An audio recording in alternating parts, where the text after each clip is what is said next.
One of the common question people are always asking me is that your jewelry are fading colors, or if I take shower, if I go to swimming pool, should I take them out, or does my finger get black?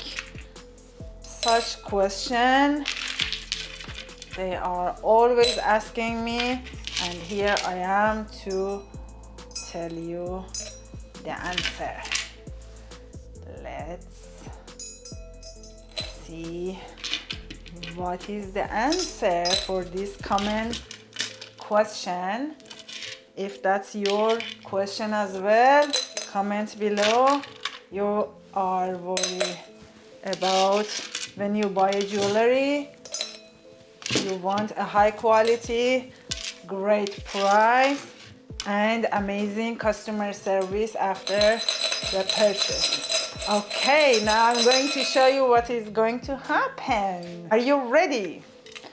Say yes, I am ready for this magical treatment. Let's see. Okay, this is how we treat our jewelry. You can even use Pepsi or Coca-Cola to wash your jewelry, to clean your jewelry actually. So here we go.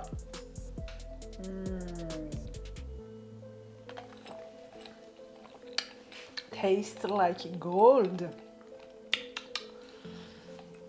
The answer is no, your finger never get black, never get green. And yes, you can take shower, you can go to swimming pool, and this is our guarantee to you.